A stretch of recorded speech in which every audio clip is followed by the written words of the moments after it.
So that you never make it, hopeless so it seems. Eyes closed, hands is open wide to embrace your dreams.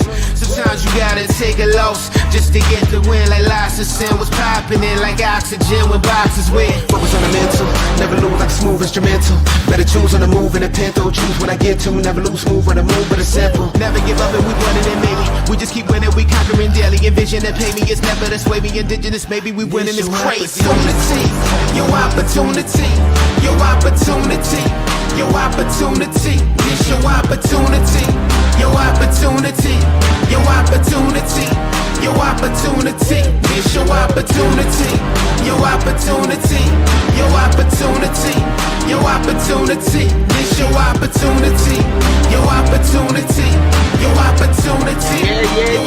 Yeah. Welcome on, welcome all, ladies and gentlemen. It is the Lion Villain Report. How the hell is everybody doing on this September the 10th, 2024? One Lion victory in the book. And I am your host, Russell Wayne, and we are broadcasting live into the Lions Villain Squad Facebook page, which we are now over 53,000 followers.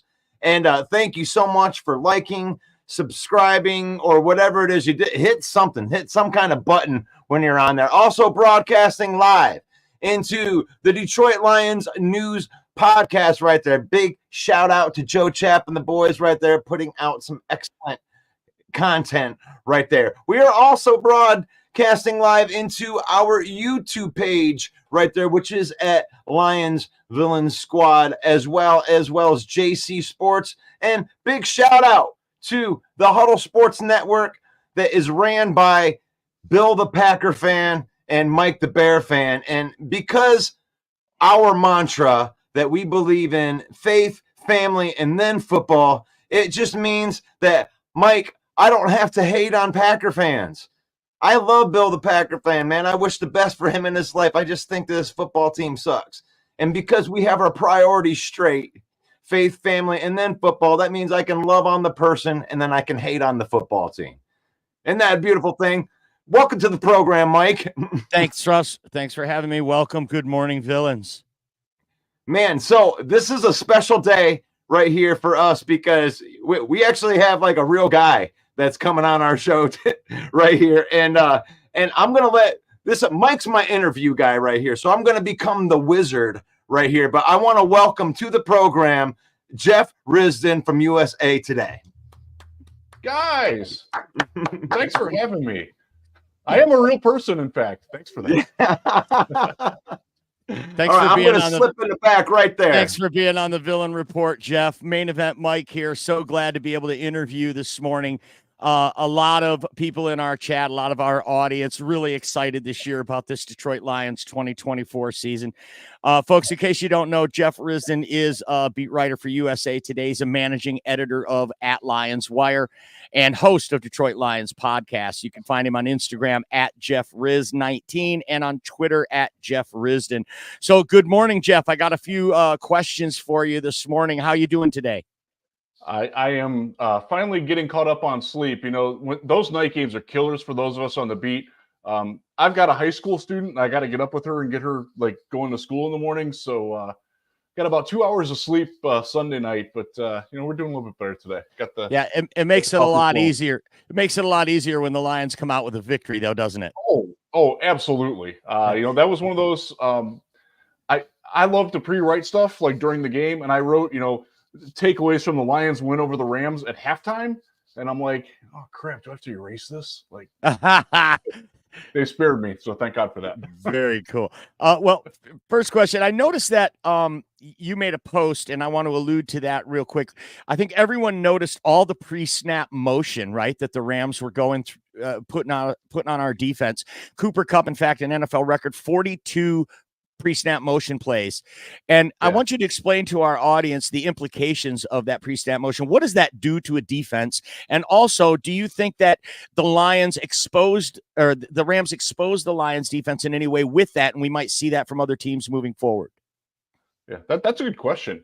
Just in terms of what it does, basically it keeps your defense. It's a tell. Like, what coverage are you in? Are you moving with your receiver? You know, is anybody tracing? You know, is Terry Arnold or Carlton Davis running with him across the formation? Well, they didn't do that. So that's kind of a tip off that you're going into zone. And one of the things that happens with that is, okay, I know that I've got this short pass out here. They did a crap ton of that with Matthew Stafford with his quick release getting out there.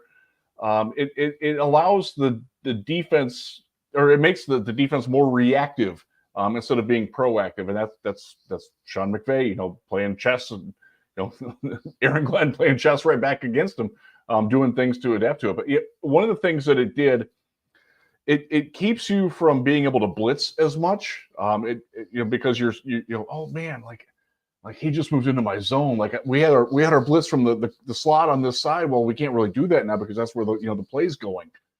So it's a great way to neuter an aggressive defense, and I thought that the Rams did a really good job of that. And do you that is something? Yeah. Just to answer the second question, that is something that other teams are going to try to do to slow down the pass rush, to also get the Lions out of man coverage, or tip off that they are. I don't see this being a team where they travel with receivers. Mike Evans coming up this weekend. I don't think Carlton Davis is going to travel with him, even though they play together for a long time and they know each other very well. I think you're going to see, if he's on the left, be Carlton. If he's on the right, it'll be Terrian, or vice versa, depending on where the Lions line up on that. And that's a way for offenses to get a little bit of a tip off on what the Lions defense is going to do. And again, all that motion. Now, not every team likes to do it, and that's one of the things. By the way, remember when Matthew Stafford was in Detroit?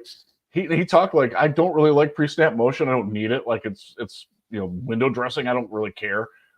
He's gone to the dark side now. So yeah. And Sean McVay, definitely the master of the window dressing, right?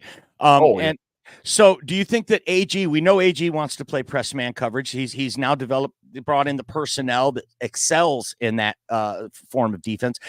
Can the Lions still play press man without a traveler? I mean, can't you just stay in that and then not move when the guy comes across formation and just switch up who's man coverage? Yeah, and this goes into what the Rams were doing, and also like they knew that their offensive tackles were completely overmatched, even if their starters were in. So they knew that they had to get the ball out fast. So when that happens, you can't really press on that because you're going to get some defensive holes. You're also vulnerable if by chance the press misses and you get it over the top. Like Matthew Stafford is going to be able to get that ball down there on a second's notice. That ball comes out fast. So it dictated to the Lions that they had to play a lot more zone. The Buccaneers don't do that. Baker Mayfield loves to hold the ball and look for the big play. It's a very different style of quarterback. And so from that, I think you're going to see a lot more press out of the Lions this weekend against the Buccaneers. Great. You're watching the Lions Villain Report right here on the Villain Squad Network. We're talking to Jeff Risdon, managing editor at the Lionswire and host of Detroit Lions podcast. Put it in the chat if you've got a question for Jeff. Maybe we'll ask it. Thank you to everyone for being here. Next question, Jeff.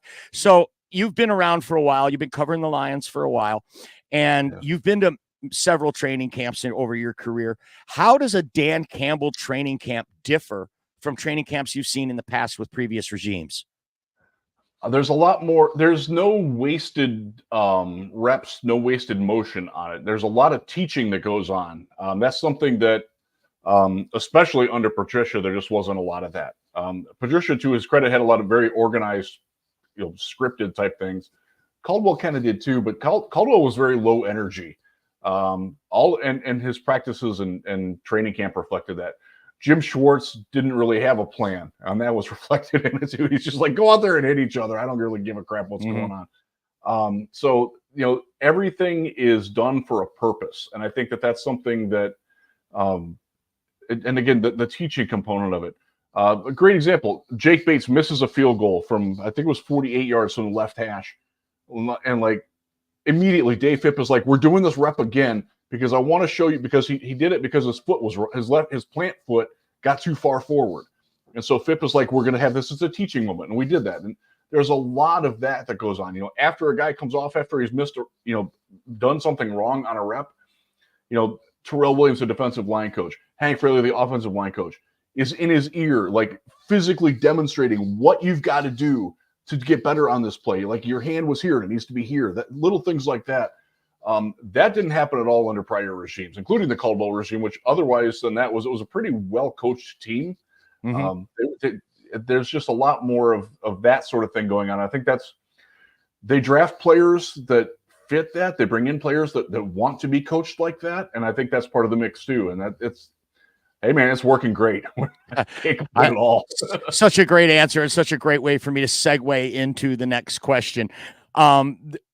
We hear the term all the time. He's a Brad Holmes guy, and I know one thing you and I have in common. We're both draft geeks. I found that out about you.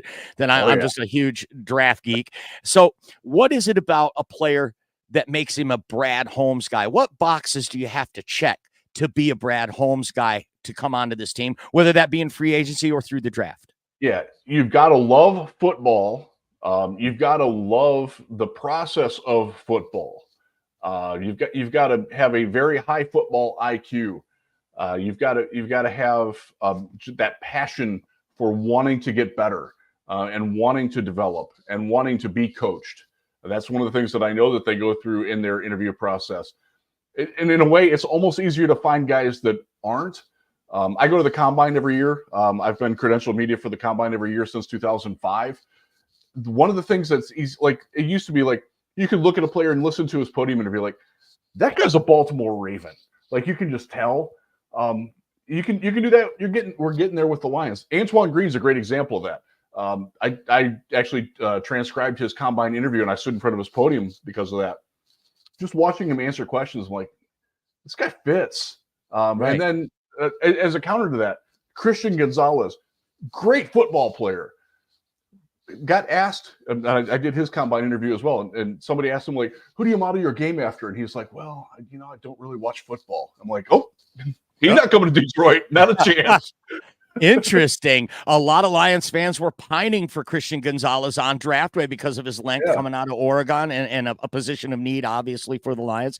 He's a great player, but he was never going to be a Lion. And he also talked like he didn't know like basic football terminology. It's like, yeah, just go cover the guy. Like I don't really know. Like, wow. Like I think he was maybe playing a little dumb, but it was very clear that he was more interested in talking about like other things related to football in a football interview. Like that's probably not going to work. Jalen Carter's another guy, disrespecting the process of getting ready for the Combine. It was very, very easy to tell that the Lions were never going to be interested in him, and I got told that by a couple of sources within the building too. Like they were actually relieved when that DUI happened or the incident happened, because they're like, oh, the fans will get off our back because we're never drafting this guy, and it didn't work out that way. But wow, character issues. That's so insightful. You've got to be a good person on and off the field. You cannot be, no floaters, no turds. If you are, you're off that board instantly. And it's a copycat league, right? And we hear that all the time. I think you're seeing that process. Brad Holmes always talks about our process. We got to stick to our process. I think you're seeing other teams start to elevate those priorities of character, right? And team captain and all these things. And I think that the Lions are trailblazing, and Brad Holmes is leading the way, showing a new way to GM by the way this team is built, and other teams are starting to get on board. Would you agree with that? Oh, absolutely. You can see it in a team that I used to cover, the Houston Texans. D'Amico Ryan's perfect guy to be that kind of guy. You're seeing it with Miami. It's a different kind of culture, but they have guys who fit what they want to do down there. The Tyreek Hill thing aside, that's just weird. But like they're bringing in guys that are pretty solid people and understand they all have a common vision and goal. I think that's one of the things where you look at teams that aren't doing well right now, and it's like, well, your GM is thinking one thing and your head coach is on another page and your defensive coordinator wants to run this. You can't do that. Right. Again, I'll go back to, the Baltimore Ravens were the exemplary organization of this for a very long time under Ozzie Newsome as their GM, and they've moved into Eric DeCosta now. He's of the same thing. Like, again, as a draft analyst, going in to the Senior Bowl or going into the Combine, which I do every year, like you can tell right away if that guy's a Raven, man. And the Lions are getting to that point too. And that's a fun place to be. That is a good place to be. I mean, you always hear about the Raven way or the Patriot way, and now it's going to be the Lions way. But I think you've got to reach a certain level before you can kind of establish that, right? So, but we're getting there. We're definitely getting there. As Lions fans, we don't really know how to act sometimes. I mean, the way this whole thing, this is all new territory for us. It is. It's hard, man. Yeah, it's hard, man. Like that movie. What do I do with my hands? Exactly. Right? We don't know how to act. We don't know what it's like to be a Super Bowl, a prohibitive favorite going into the season. And how do we fan? As fans, we want to beat our chests, and then we have this kind of PTSOL is what we call it around here, post-traumatic same old Lions. PTSOL is a registered trademark of the Villain Squad. I love it. That's great. So next question, and thanks again for being here, Jeff. This is Jeff Risdon. He is the managing editor at Lionswire, that's USA Today, right? Is that how that works? Yes, we're under their umbrella. And you can find him on Twitter or X at Jeff Risdon. And we're having a great conversation with him today. Put it in the chat. Tell me if you've got a question for Jeff. We'll try to get to it before he's got to go today. Next question, Jeff. Yeah. The Lions are 1-0. Levi Onwuzurike starts on the defensive line, has a really good showing. Everybody really glad to see that happening. But now he's going to have to go back to the bench because the big dog, DJ Reader, is coming in and going to start this week. It's a report we're getting out of Allen Park. What kind of impact do you expect to see? Pretty good offensive line there in Tampa Bay, Tristan Wirfs and company, right? What kind of an impact do you expect to see DJ Reader making on this Detroit Lions team right off the bat? Do you remember when Snacks Harrison came to Detroit? Oh, yeah.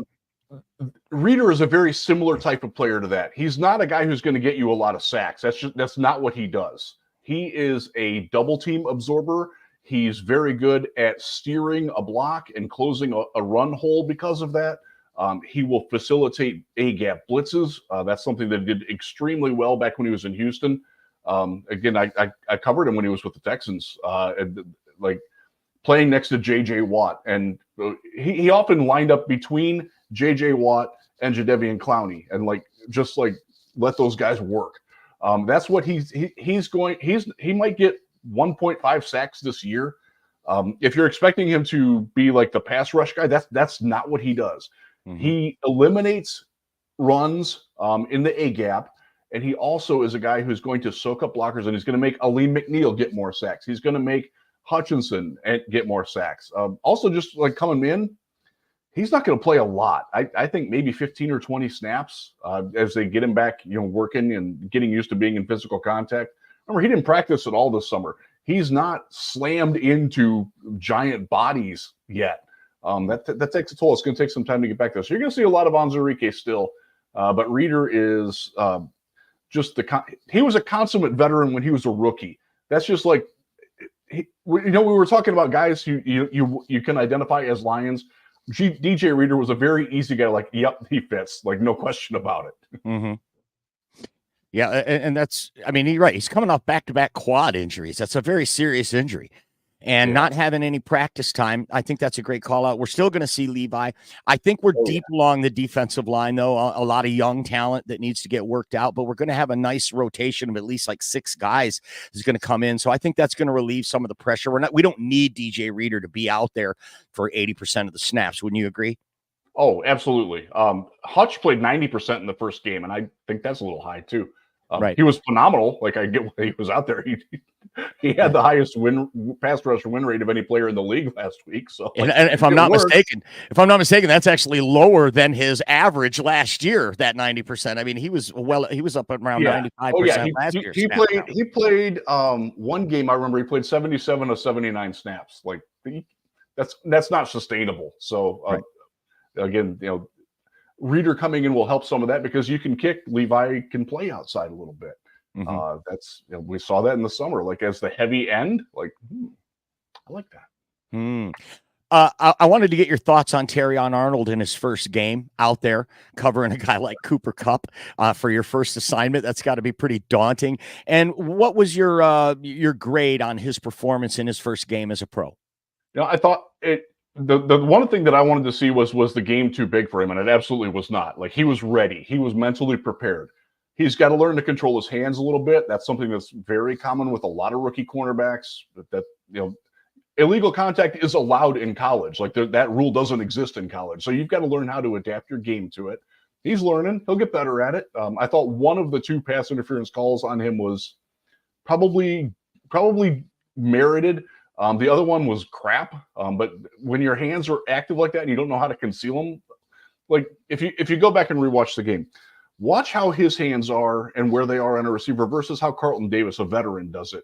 Like, they're getting the same amount of contact. Carlton knows how to hide it. He knows how to conceal the hands a little bit. Right. With the body positioning towards like, he knows where that side judge is going to be. He knows where the back judge is. Can he see me grabbing this jersey here?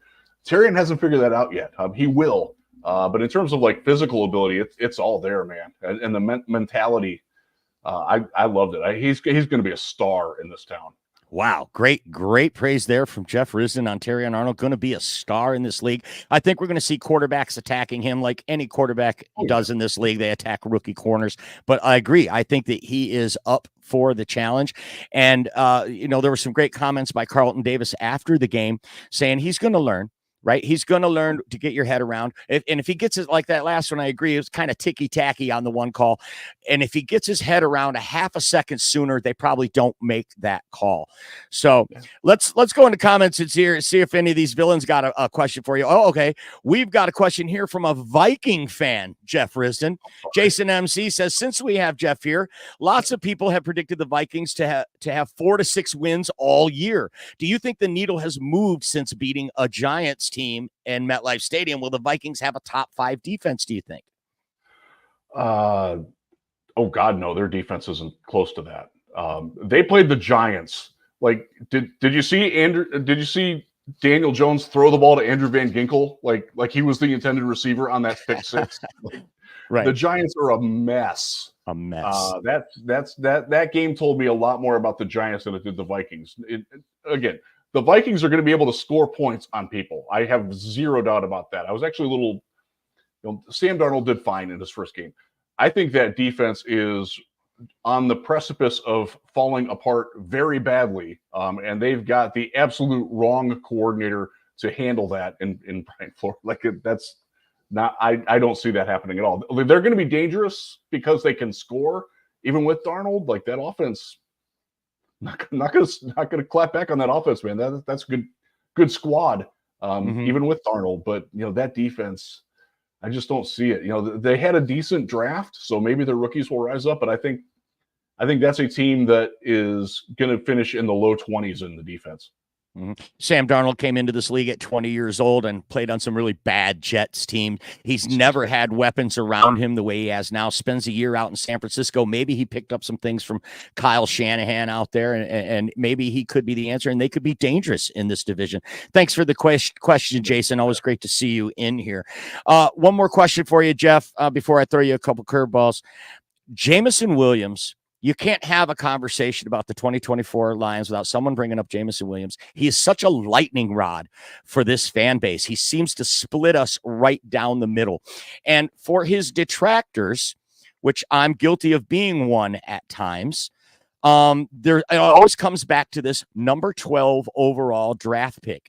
What does JMO have to do to live up to that number 12 pick? And on the back end of that, if he does live up to that, will he ever see another contract now that we know that Amon-Ra is a bona fide number one and being paid as such?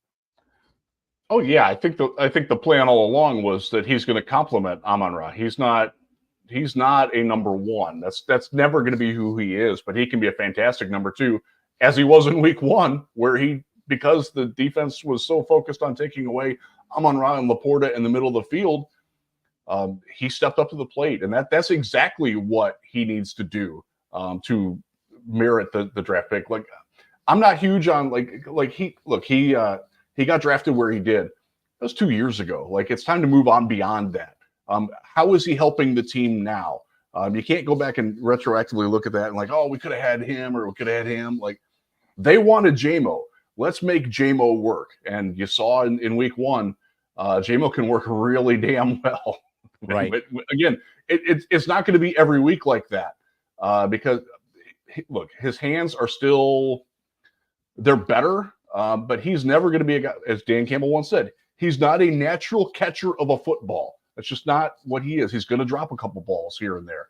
But his speed, his attention to detail that he's worked so hard on in terms of his routes and his spacing and his getting off the line is so much better. His overall football maturity is at a much higher level than it ever has been. I think that's going to pay off. Again, is he going to get 100 yards and a touchdown every week? No. Like, he might get 2 catches for 35 yards this coming week, but that means that Amon-Ra will catch 14 passes for 125. Right. There's a give and take with that. And the Lions are very comfortable with that, and I think fans should be too. Right. And there's always that possibility that JMO takes it to the house on those 2 catches too. Yeah. Right. I mean, that's always there. He's always a threat for that. But I guess the crux of my question, Jeff, is if even let's look at Jalen Waddle or Devontae Smith, maybe the premier wide receiver twos in this league. If JMO rises to that level, does that still justify a 12th overall first round pick? Absolutely. Absolutely It does. Yeah. Look, who's your number 3? Like, who would be your number 2 if JMO isn't there? Collie Freeman, right? Yeah. Do we want that? That's the part of it is like, okay, if you take him out of the depth chart and let's say you took a defensive end or who, I'm blanking on that draft right now, but like, okay, does Josh Reynolds come back? Josh Reynolds is not a great number 2. He's acceptable. He's much better as a number 3. I think because the wide receiver status is the way it is, that fans are putting more pressure on JMO. Like holy crap! Like our depth chart is not good at wide receivers after Amon-Ra. Like that's a very valid take. But the plan is for JMO to be that number 2, and that's been their plan all along. Now their plan at number 4 didn't work. DPJ was signed to be that guy, number 3, number 4. He wasn't up to it. Didn't work. It's unfortunate, but that's where we are. I think if maybe it's because because JMO struggled so much because he had the injury and he had the gambling. Like, there's been so much crap that has floated around JMO. We've never really gotten to see him be what he can be. And I think now we're starting to see what he can be. And hopefully that will ameliorate some of the concerns about JMO being the number 2. Great take on that. All right. So going to throw you a curveball here. You've been around for a while, Jeff, and you've interacted with a lot of fan bases, a lot of players, a lot of other teams around the league. Who do you dislike the most, and why is it the Green Bay Packers? Green Bay. You know what? Green Bay, I will give we get to work with various media departments when we're doing things. Packers people are pretty good. Who do I'll tell you, and this will hurt because I'm from Northeast Ohio. If you've been to Cedar Point, I was born there. Like I worked there when I was in college. That's my home. And I covered the Cleveland Browns for a little while. And they're my hometown team, but that team is really, really hard to like right now. Mm-hmm. And just their media is hard to like. Certain people in that media are fantastic, but some of them were really, really dicks, to be frank. And that's got to be tough for you, being a guy from that area, rooting for the Browns, and then dreading having to cover it. I've never been a Browns fan since 1980 because I saw the anguish that it put my parents through. Like, it was a very easy time for me to switch to being like a Lions fan because, like, where we lived, like, you could get WTOL in Toledo. All the Lions games were on that. They got Billy Sims. I freaking love that dude at Oklahoma. Like, let's go. They got Chris Spielman in there. He's still my football hero. Always has been. I'm like, this isn't a difficult choice for me to be a Lions fan, and that's going back for over 40 years now.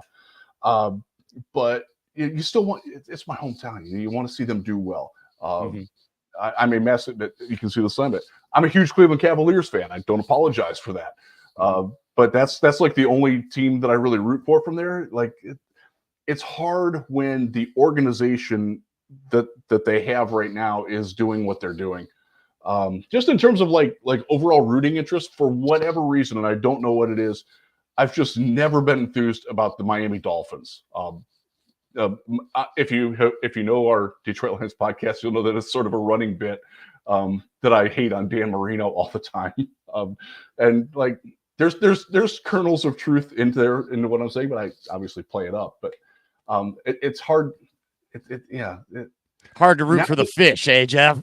It is a little bit, and some of it is like also I don't know that many players or media down there, so like it's easier to keep them at a distance, When you know players, like I know players and agents of players and coaches that that travel around. Like it's hard to hate on a lot of things just because you get to know some of the guys that are involved in the organization. Like that's a really good guy, and by the way, he could be a Lion in a year. Like you got to be real careful about who you hate on in this league because players change, man. Teams change all the time. Yeah. And the guy that you're hating on right now that's playing for the Packers, he could be in Detroit next year. And then you got to explain to yourself why you called him a flaming piece of dog crap. And that he can't play at all. Like you got to be aware of those sorts of things. Yeah, I'm guilty of calling Cam Sutton trash, and then he became a Lion the next year. So, well, you were right, though. I feel you there. So you do have a lot in common with our very own producer, Russell Wayne, who's also a Northeast Ohio guy and a converted Browns fan to Lions and an unapologetic Cavaliers fan, too. So that's very interesting. That is something that I did not know about you. So we do have a couple of comments. Do you have a couple more minutes for us, Jeff? Yeah, sure. Why not? All right. So we do have a couple more comments in here. I like this one from Mike Fisher. They will work Tim Patrick into the 53 by midseason. Do you think Allen Robinson and Tim Patrick were brought in to be that insurance policy, that X receiver to play outside the numbers that JMO perhaps isn't, or that player that we're missing? And do you see either one of these guys making it up to the squad this year, barring injury? Just remember, both of those guys got cut by really bad offenses. Keep your expectations really, really low. Tim Patrick couldn't make a Broncos team that couldn't throw a forward pass this week. Great call. Look, I know the potential is there, but you got to understand that this offense doesn't. How did Ben Johnson explain it? He doesn't need size specifically. He wants skill more than he wants that size. Now, if they have the size, that's even better. But they're not going to force him on the field just because he's a physical monster. Like he's got to be able to do things. And he didn't do those things well enough to make the Broncos this year. And the Broncos are not that. Again, Bo Nix obviously had a really rough start as a quarterback, and their line isn't very good. But like, he got cut for a reason, guys. Keep that in mind. Keep your expectations low, says Jeff Risdon, when it comes to those guys on the practice squad. Henry Gray in the house, one of our regulars, says, from what you've seen, Jeff, do you think the Lions have done enough in the offseason to rectify our third quarter slumps this year? And to expound on that, do you think the third quarter slump is a real thing? I do, and that's a very good question. I like the way that he phrased it too. Week 1, they clearly didn't. And one of the criticisms that I have of this team and Ben Johnson specifically is that he tries to show you that he's too smart instead of attacking the defense and what they do. It always seems to happen in the third quarter. What they did in overtime was there all game. And you know what? It was there in the first quarter, and you did it, and you got away from it. I think there's too much of Ben Johnson trying to show how clever he is and how smart and innovative he is. Now maybe that's a counterpoint. Maybe he's trying to keep everybody happy with you. There's a lot of needy players on this team. There's a lot of fantastic offensive talent.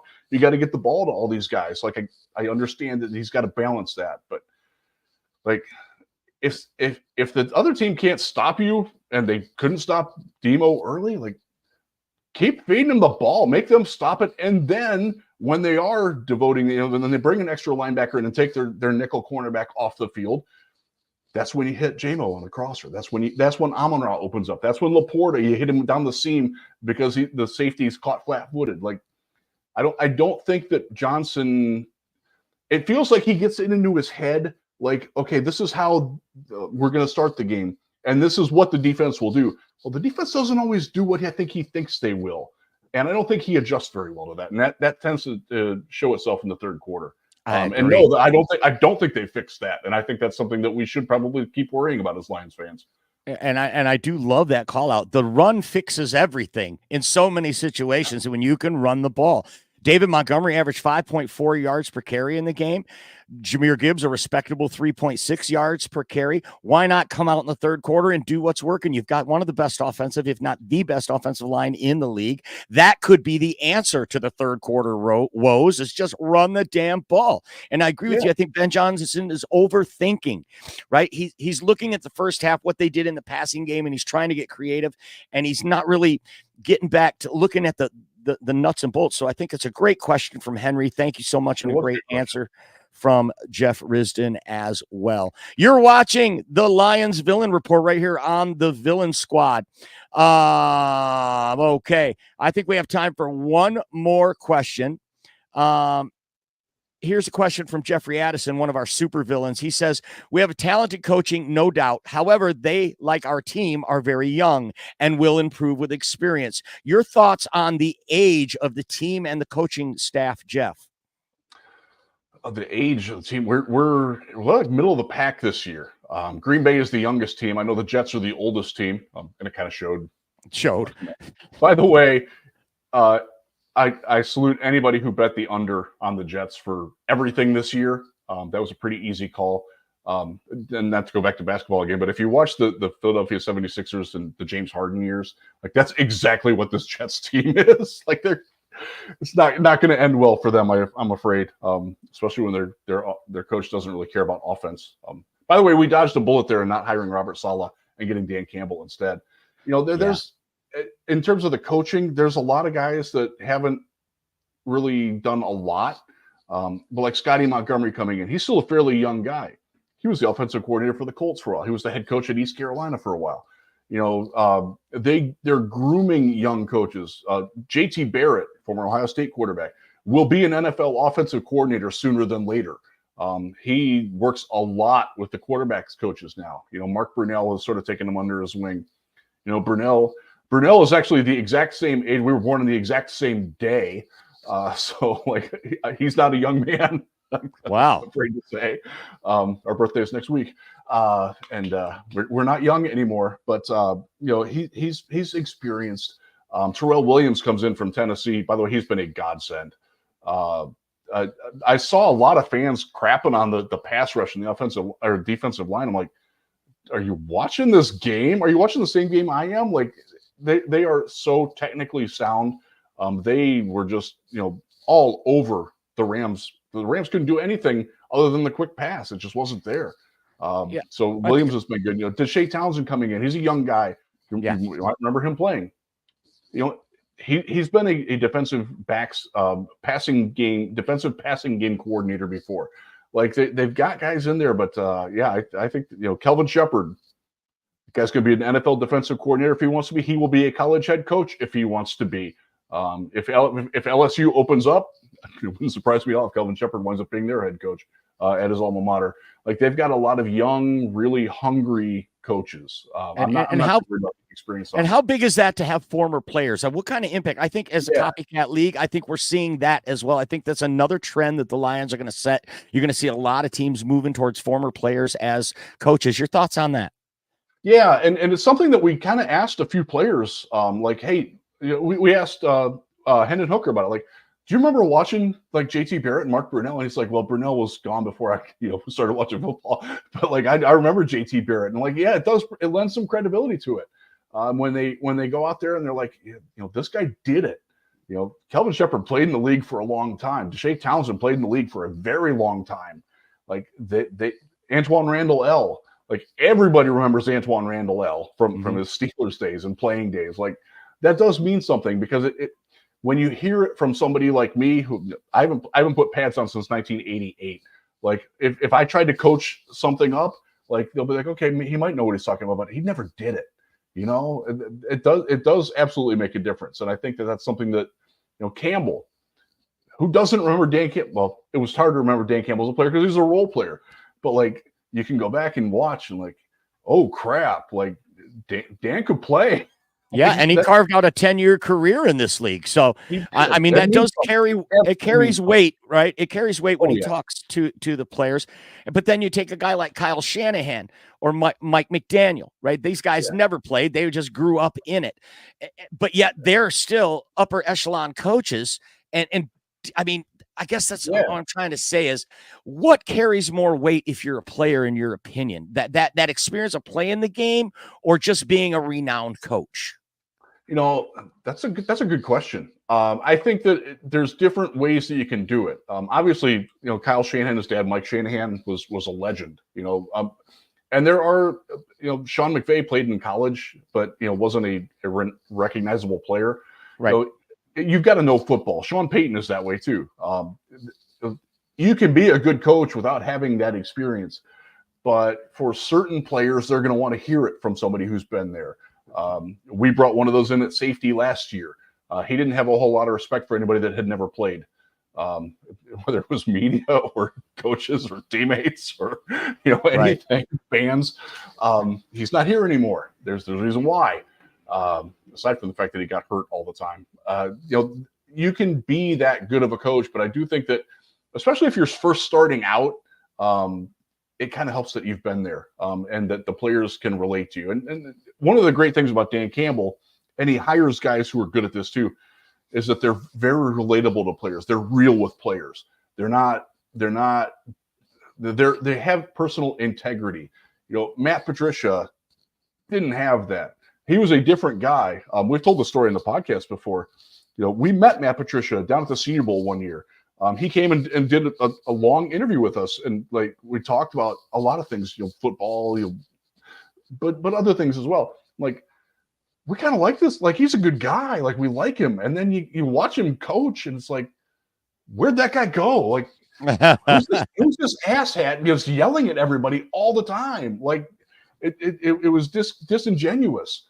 And the players saw through that. So I think the big thing is that you treat the players with respect, and also, just be true to who you are. Mike McDaniel, I freaking love the way he's evolved from being, the meek little guy to, look like he's in a cartel. It's perfect for Miami. Like, and the players, like, I like that. I dissed Miami earlier in the show, but like, it's kind of a cool thing, you got to have that. You got to be able to back up what you're saying, whether you're a former player or not. And the coaches that can do that, they've got that. Belichick, he didn't play from, like, I think he was done in football in like 1970. Like nobody remembers him playing, but because he could back it up, because he had the pelts on the wall, and even coming up, like he understood, okay, this is how you treat people. I think it worked very well for him. And the people who try to emulate that and don't do that, and there's a lot of them, which should be one of them, it ain't going to work. And anytime you hear a Detroit Lions player be interviewed and they're asked that question, what is it about Dan Campbell? And they always give that same answer of what you just said. He's genuine, right? Yeah. He's always going to give it to you straight. And we hear Dan Campbell standing at the podium being brutally honest, saying, look, I was lied to as a player, and I'm never going to do that as a coach. And that resonates with players. They really That do. was a really powerful moment. Yes. That was one of those where all of us, after I was in the media room at that time, we were looking at each other like, damn, man, that was really good. That was epic right there. Absolutely. You're watching the Lions Villain Report on the Villain Squad Network. We're talking to Jeff Risdon, who is the host of Detroit Lions podcast and the managing editor at Lionswire. I want to get Russell in here because I know he's been wanting to ask you a couple of questions as too before. I know your time is valuable and we really appreciate you being here. So we're going to try to get just a couple quick more and try to maximize everything we can. So here it is, our illustrious producer, Russell Wayne. Well, I mean, I didn't have any specific questions for you. I've been really enjoying this interview from the back, and you guys knock it out of the park. I mean, everything that I wanted out of bringing you on today is there. I mean, you're cool. When I say you're a real guy, I don't mean that you're not, I don't mean it in any kind of way like you're like we're not real. But when I say you're a real guy, I mean that your opinion is very well respected. And I'm not Carlos. We're just a couple of knuckleheads with a podcast, Yeah, I appreciate that.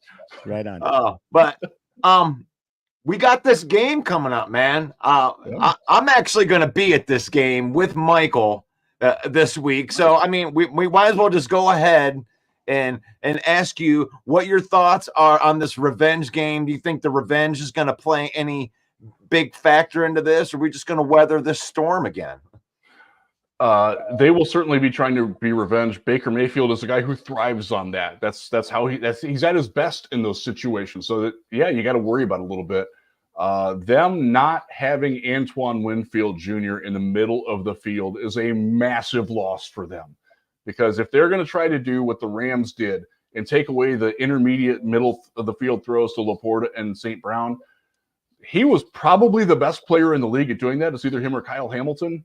Like, not having that's a massive problem for them.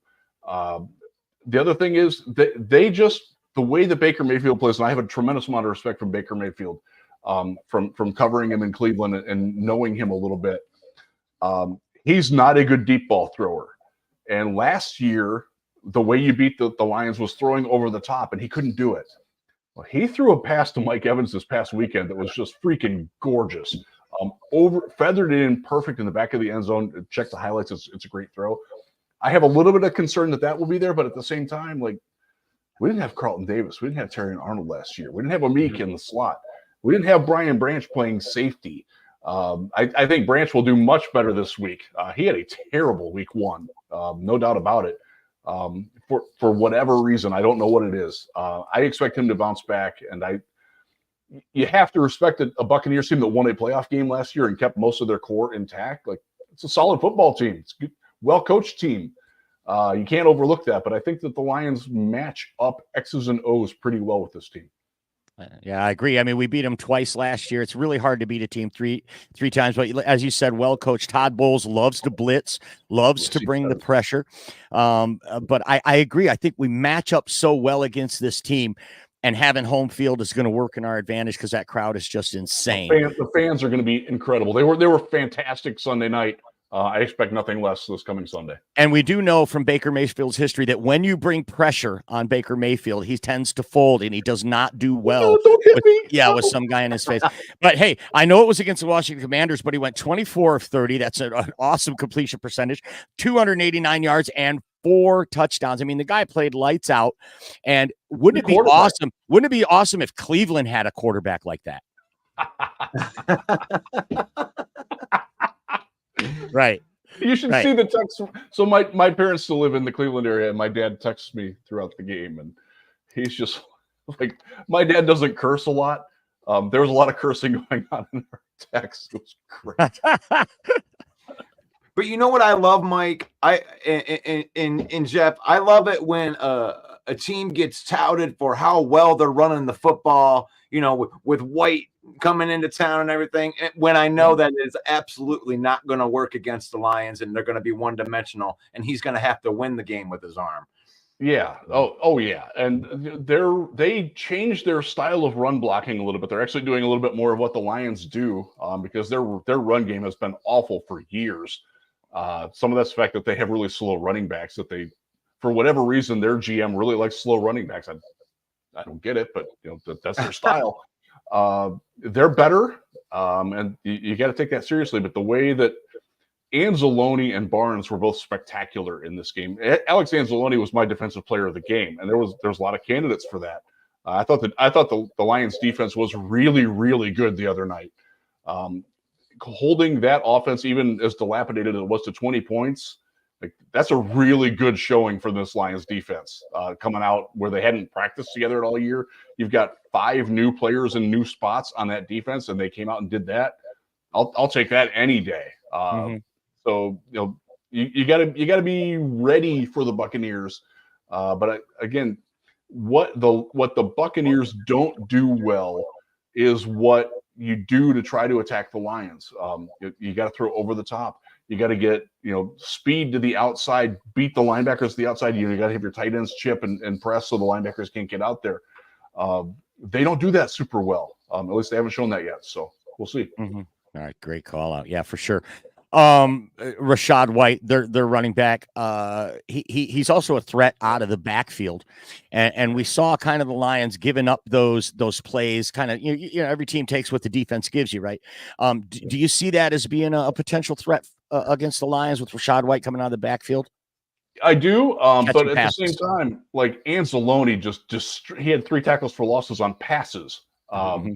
He was so on point on that. I think Branch coming back, and I'll say this: if Iffy is able to get on the field, which is kind of iffy, no pun intended, where he plays in the defense is really good at stopping the short pass to the running back or a tunnel screen or something like that. Yeah, that's where he's at his best, is running forward from the box, and shadowing the slot and things like that. He could be a real asset if he's able to get on the field this week. Again, we don't know anything about that. He's a guy that in the past has not exactly healed quickly, so we'll see what goes on with it. But it would be great to get him in the lineup this week because he offers a dimension that really blows that up very nicely. Yeah. Both of those players, Brian Branch and Iffy Melifonwu, play really well at the line of scrimmage, and that could be the answer for that Buccaneers attack coming out of the backfield. Rookie running back Bucky Irving looked pretty good. Is this a non-issue, or is this something we need to look out for? He is actually fast, so he's one of those guys. He doesn't break a lot of tackles. He's just going to try to run around them. So keep your head up. Don't dive at feet, Brian Branch. Don't dive at feet, Kirby Joseph. Don't dive at knees, please. Make sure you're seeing what you're hitting, and you'll be fine. Again, it's a good football team. This is a team that expects to be in the postseason, and we should probably expect them to be in the postseason. They're a good team. Like, they're not going to be easy, but if I were a fantasy football player, and I'm not, I would not touch a Buccaneers running back in this game. Yeah, or anybody that's trying to run on this Lions defense. It's a great point. Alex Anzalone with that lateral quickness, so good sideline to sideline. Do you think that Jack Campbell calling more plays is going to free up Anzalone more? It did in week 1. Let's hope that continues. Campbell was okay. I'd like to see a little bit more out of him. I actually thought that the defense played even better once Rodrigo came in for Campbell a little bit. That's something to watch as we go forward. Campbell gets caught flat-footed too much, and that's something that's got to stop happening. But in terms of like the football IQ and reading the defense and making the calls, he's really, really good at that already. Look, Anzalone is the heartbeat of this defense. I know a lot of fans bag on him. I'll tell you, when they go to the sideline, and if you're at the game, watch when they go to the sideline. Who's talking to the defense? It's Alex Anzalone. That's not going to change. Okay. All right. This is Jeff Risdon talking to us here on the Lions Villain Report. We got a lot of people in the comments wishing you a happy birthday, wishing you an early birthday. Be sure to check out Jeff on Instagram at JeffRiz19 and on Twitter at Jeff Risdon. Jeff, thanks so much for being on the Villain Report today. We can't wait to have you back again. Before you go, last thing, final record. I'm sure you're on record already giving this answer a billion times. Final record prediction for the Detroit Lions for 2024, and how far do we go? Yeah, I got them 12-5, and I have them. So I picked them to go to the Super Bowl, but lose the Super Bowl. I will say this though, and I've said this a lot lately. This team can beat any team they play in any playoff game anywhere. Will they? We'll find out, and we will find out. So who do you think they play from the AFC in the bowl? Man, the Chiefs look really good. I will say this is the best Chiefs team of their run, and they've won 2 Super Bowls in a row already. That's a really, really good football team. Right, absolutely. Well, there you go. Jeff Risdon on the show today, guys. Thanks, everyone, for being in the chat. Thanks, Russell Wayne. Thank you very much to Jeff Risdon from USA Today and Lionswire. Be sure to check him out on social media. Jeff, have a great day, and thanks again for being here. Guys, thanks for having me. This was fun. I appreciate that. Right on. We'll see you next time. How awesome is that, Russ? Jeff Risdon on the program today. Wow, I felt like I was meeting somebody famous, and it's just like, somebody that, is right there, right there when Dan Campbell's giving his press conferences. Like, I mean, what a blessing that must be to be that guy. And you did a fantastic job, Mike. I didn't even want to come in and ruin your flow or anything. I mean, you guys had such a good flow going back and forth, and that's why I'm glad that we're a team when it comes with this villain squad and the people that we have around us, with Elise Memes and Jeff Addison handling the groups, and Steve McMania. That's right, brother. Out there making good content, and we're just a collection of fans here, and you can see the fan inside of Jeff Risdon too, for sure. We're all in this together, man. Like we may be up here on a platform talking about it and whatnot, but we're just the fans here. And this is usually PFF Tuesday, and I know that it's going to be, I mean, we can go into it a little bit here. I don't know how long you got, Mike. Yeah, I got to jump off pretty quick. I got about 5 minutes. That's all right. Well, I'll say goodbye to you, and then we can run through this PFF real quick. I'm not going to do a big to do on this, but thank you, Mike, again. So have a great day, villains. Thank you, Russell. That's right. That's Main Event Mike right there. You can catch him. His show, Monday nights, 7 p.m. He does the real recap. As you can see, he's way more professional than I am. I'm the knucklehead that comes on here on a daily basis, gives everybody a platform, talk their trash just a little bit right there. And it was a really, really good job of there. Sometimes it's hard not to want to talk a little bit of trash, and that's probably, it's hard for me anyway. When someone opens up a door to talk a little bit of trash, I'm going to walk right through that door, and I'm going to be like, yeah, and I'm going to talk my trash a little bit. And I love how professional Mike and Jeff are to tiptoe around a little bit of the trash talking right there and just still give great answers to all of these questions right there. But as far as the PFF goes, there's a couple surprises. Like when I'm looking through this, it's the defense. If you would have went into the comments and everybody commenting on the game, just the general consensus guy, I thought that people thought that the Lions didn't play well defensively. And I didn't see that during the game. And I knew that the numbers were going to kind of back up the fact that we didn't have that bad of a game defensively. I mean, for one, they only gave up 20 points.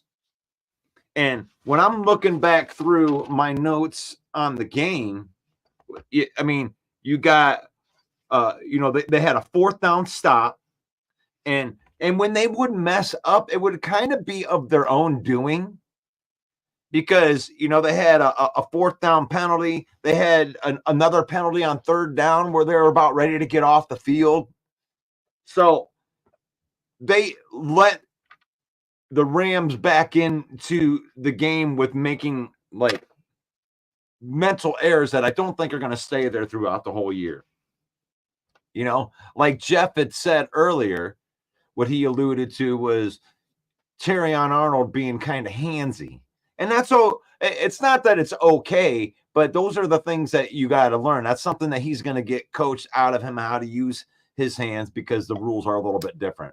But look at Alex Anzalone. These guys, when you're looking at tackling machines right here, let's look at this in tackling. I mean, you're talking 1, 2, 3, 4, 5, 6, 7, 8. And really, Levi, if you want to call, I mean, you round up right there. 9 guys with, over 70, with the exception of Levi, but he was close enough to round up right there. You got good tackling. That's one thing that I noticed about the defense was good tackling. Now, the coverage, Matt Stafford did his Matt Stafford stuff. But Alex Anzalone still great in coverage right there. Just in total defense, Aiden Hutchinson is a demon. 94, 95.7. That's like a perfect pass rush for the whole deal. He got a sack. He had 4 quarterback hits, 6 hurries. And the cool thing is when you're talking about Marcus Davenport, he also had a sack, with 2 hits and 2 hurries. And you had Levi Onwuzurike with, a sack, 2 hits and 2 hurries. So I'm liking what I'm seeing out of the defense right here when I'm really looking at it. Like, just from PFF, I know PFF isn't the end-all be-all, guys. With this PFF Tuesday. But when you're looking at these defensive scores, I'm liking it. Even though it's not the end-all be-all, there's some of these other numbers that you can look at right there. I mean, a telling number right there, Levi Onwuzurike playing 50 snaps. Levi having a 76 pass rushing grade. So when you're talking about a disruptor, and Stafford was getting rid of the ball quick. And he deserves his flowers for how well he played against the Lions in that regard. But when we look over at the offense obviously wasn't quite as good right there. But look at that. Look at David Montgomery. He took over that game. And, even these, the pass blocking and like the other players that did some blocking, run blocking for Jamison Williams, 77 grade. Look at that. Graham Glasgow, Penei Sewell, Frank Ragnow on that last drive were just bulldozing people. And, Jared Goff didn't have his best game, but he wasn't asked to have his best game. It wasn't like he had an awful game. They didn't ask him to do a lot in there. And, he threw, touchdown passes. They blocked the middle of the field very well. Schematically, when you're looking at what the Rams did, they had a decent day on defense. John Johnson, look at that. They were pretty good in coverage for the most part. Not on everybody. But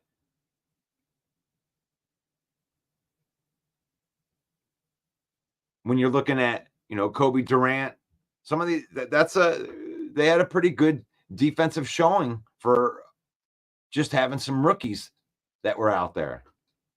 I think that those rookies for the Rams are going to be pretty damn good this year. And Brian Branch didn't miss tackles, but I wanted to defend Brian Branch a little bit. I'm glad that you brought that up, Brent. I mean, I want to give some attaboys to Brian Branch too, because he still affected the game, played well in the run, in run defense right there. Brian Branch with the 73 grade right there. He didn't have a good game in coverage, and he had a poor game in tackling. But even with all of that happening, he had the 2 tackles. He did have a tackle for loss. So he still affects the game even when he has a bad game.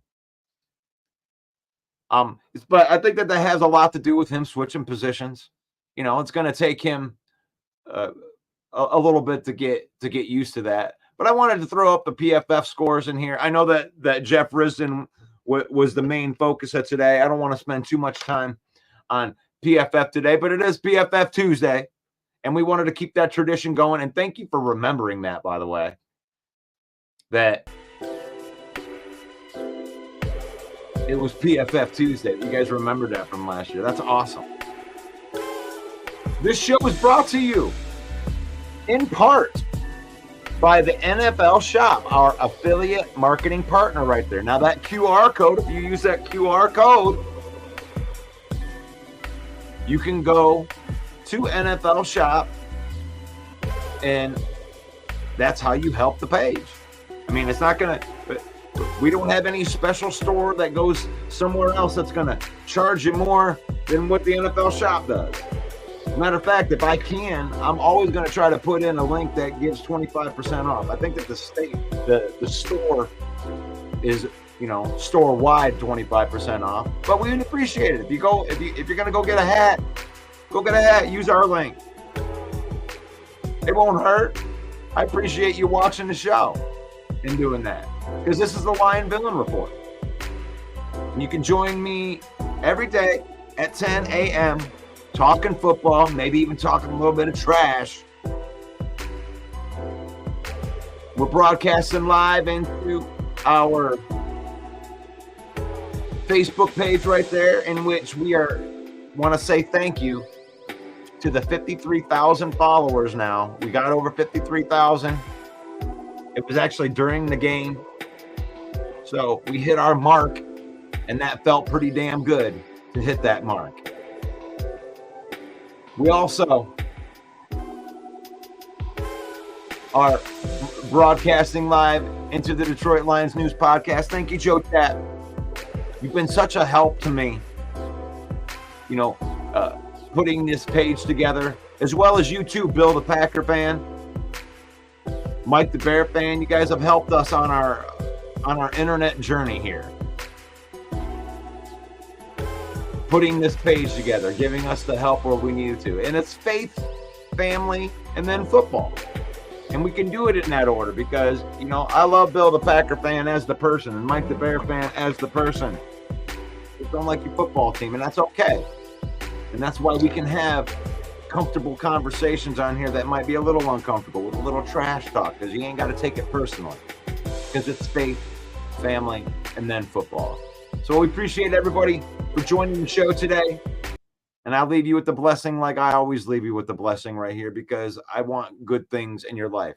I have good energy towards your life right now. And may the Lord bless you. May the Lord keep you. May the Lord shine his face upon you until we meet again tomorrow night or tomorrow morning for the Lion Villain Report. Peace out. Yo, the lies so that you never make it, hopeless so it seems. Eyes closed, candles open wide to embrace your dreams. Sometimes you gotta take a loss just to get the win. Like lots of sin was popping in like oxygen when boxes win. Focus on the mental, never lose like a smooth instrumental. Better choose on the move in a pinto, choose what I get to. Never lose smooth on the move, but it's simple. Never give up and we running it, maybe. We just keep winning, we conquering daily. Envision and pay me, it's never this way. We indigenous, maybe we winning this crazy. Your opportunity, your opportunity, your opportunity, it's your opportunity, your opportunity, your opportunity, your opportunity, it's your opportunity. opportunity, your opportunity, your opportunity, your opportunity. This